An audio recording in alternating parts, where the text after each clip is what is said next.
Hi, hello people, welcome back to my channel Visualize with Vini, and in today's video we are going to see about polity. Before that, happy Diwali to everyone once again. I hope that people who are studying for UPSC at least burst no crackers, say no to crackers, because it is very important that it is very harmful to you, your society, as well as the environment around you. Just have that one thing in mind. And without any further delay, let's get into the topic and see what is polity, how to cover polity, what are the sources available for polity, and what can you do to maximize your score in polity, what to do to easily revise as well as complete polity within a month. So just like modern history, today we will be seeing about polity, how to cover it very effectively. And this method very effectively worked for me, be it in my prelims paper 1 or in my second attempt. I scored like about in 22 questions I scored around like 20 questions correct using this method. I hope this method helps you too, and watch the video till the end to get the proper idea of this method. So if you like this video, do stay subscribed, to like, share, follow and recommend it to your friends if you find it useful. Without any further delay, let's get into the topic. Today we are going to see about polity, and as a fresher, if you ask me what to do in polity, I would suggest you this book, Indian Constitution at Work. This book, Indian Constitution at Work. So this book is generally 11th standard NCERT. This is a very basic book and it gives you a rough idea or basic idea. I would suggest everybody to go through this book because it gives you a fair idea of polity. And if you open the chapters, they are the very basic chapters that you need to do in polity, and reading directly with Lakshmikant might not help you, but this book will definitely help you in understanding how to read polity itself. So there are only important chapters present here. You did not skip any chapters because it talks about constitution, how it evolved, rights in the constitution, election and representation, executive, legislature, judiciary, federalism, local governments, constitution as a living document, what is the philosophy behind our constitution. So these are all the basic things that you have to know before starting polity. So I would suggest anybody who is starting to go with the 11th standard NCERT book of politics, which is called as Indian Constitution at Work. This is a very good book. I would suggest you to go through this. After reading this, if you go to Lakshmikant or any other source that you are referring to, you can easily complete it. So I suggest you to go through this book at least once and take notes if you want to. And the second thing that I refer to in my preparation, or most of the people refer to, is the Lakshmikant. So this is the 6th edition of the Lakshmikant which I have. There might be some changes, but overall the framework remains the same. Actually, this book, when you open, go to the index and you can see a lot of things. As I said, just go through the index first to get the rough idea of what you're going to read in this book.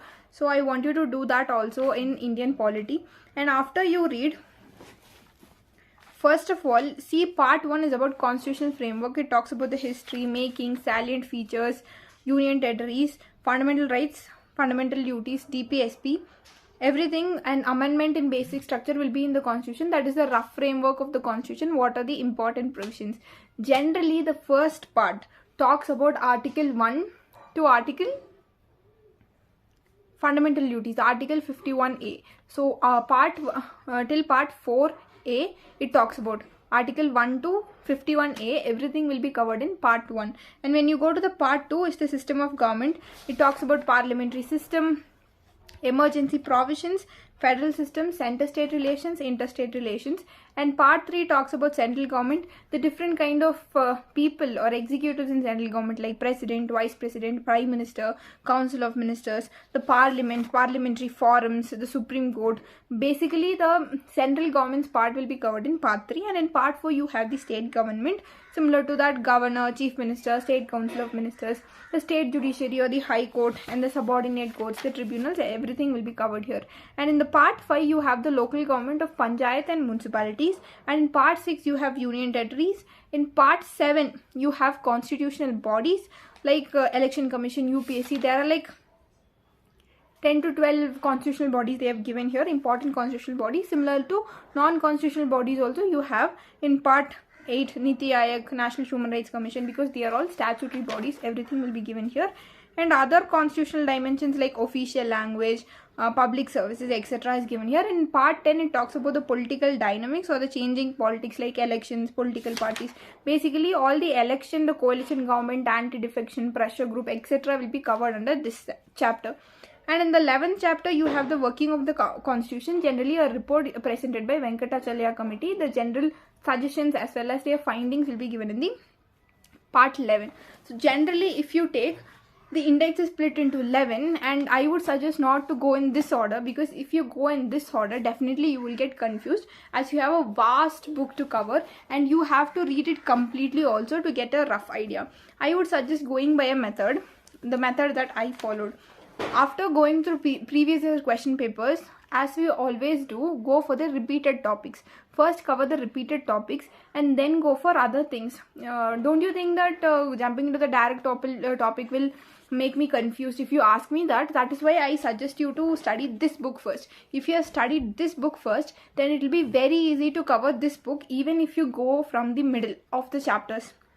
So I would suggest you to go rightly from the Parliament chapter, because that is where a lot of questions is asked even in the mains examination. So go to Parliament. It is a very vast chapter, but I recommend you to read it first, and after you cover Parliament, what you should do is directly jump on to State Legislature chapter. Why? Because you have some similar features between Parliament as well as the State Legislature. So Parliament is something that we talk about MPs, right? State Legislature is what we talk about MLAs. There are so much of common things between an MP and an MLA, and there are so much of differing things between an MP and an MLA or a Parliament or legislature. When you compare and learn like this, you can easily remember things. When you read like a whole, you tend to forget things. So this is the best method that can work for polity. So the crux of memorizing polity is to do learning by comparisons. So after doing that, Parliament and State Legislature topics, I would request you to go to executives. So Parliament or legislature is completed now. Go to the executive part. And in executive, you will learn first the president and vice president.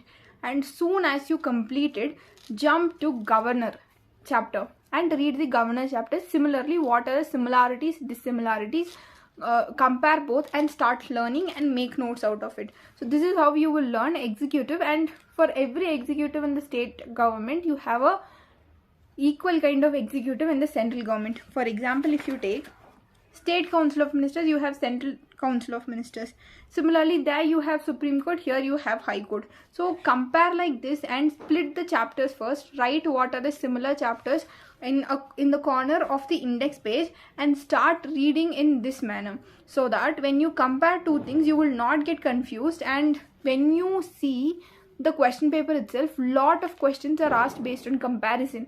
For example, Prime Minister is appointed so and so, whereas the president's election is going so and so. So the question itself is based on comparisons. So learning by comparison can definitely help you in solving questions during the examination also. So that is a point that I have to tell you here. And after you finish Parliament and executive of this nature, you will go to the judiciary and learn between High Court and Supreme Court. And with that, after completing that, go for local government. And in the local government, you will learn about Panchayat Raj and municipalities. So covering this somewhat, part 1 and part 2 of the paper is completed. Generally, when you learn polity, divide it into two parts. One is the basic features of the constitution, like fundamental duties, fundamental rights, DPSP, union territories. What are all the provisions in constitutions? Keep that as part 1. And part 2, split the paper as the executive, judiciary and the parliament. This will be your part 2. And try covering the part 2 first, because part 1 is very important and you have to take factual notes of part 1. So try covering part 2, because it is only very vast compared to part 1. Because in part 1 you will learn only that basic fundamental rights, what are the fundamental duties, what are the articles discussing about directive principle of state policy. These are the factual basic things and you don't need a lot of time into it. So try covering part 2 first, and after covering part 2, you can jump to part 1. After you finish your Parliament, your executive and the legislature or the state kind of things also while comparing and studying. After that, you will move to part 1 and learn 3 basic things from part 1. Not every article, but the first 3 things, like union and territory is there, citizenship is there.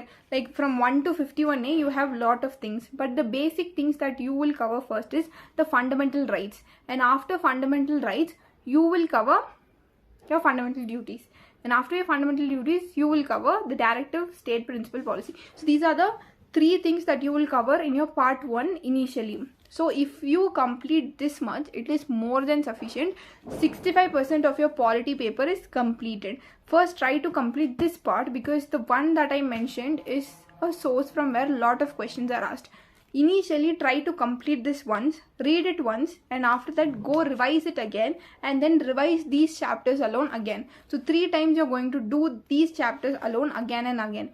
And after you become thorough with these chapters, clearing all your doubts, then jump to the rest of the chapters in this book, like union territories, be it citizenship, cabinet committees, parliamentary committees, and you have subordinate courts. And then I talked to you about the political dynamics, about elections, then the constitutional bodies, non-constitutional bodies, etc. All these things, etc. can be covered later when you have time. But these are the basic things that you should study in polity very thoroughly without any mistakes, because this is a source where everybody will score marks. This is a point where everyone will score marks. So if you are going to make mistakes in these basic things, you will be out of the game when you pass the examination. So that is why I'm saying that learn these chapters alone very thoroughly, and after you learn them, compare it and start writing it. And after that, go for the questions and try solving them. If you find it difficult, again go to the chapters, read it 1 to 3 times, and memorize all these chapters. Keep it in your tip of the fingers, these chapters alone, because it will definitely help you in polity. And polity is a subject where you can easily score marks, because this subject is perfectly factual. You don't have to think a lot in this chapter. So that is why I am telling you this is a very easy paper, and try scoring as much as possible in this paper. And once again, happy Diwali to everyone. This is how you should go about polity. If you have any doubt, or if you need any other subject that you want me to talk about, you can leave it in the comment section. And this is Vinita, and I'll meet you in another video of mine. Bye bye.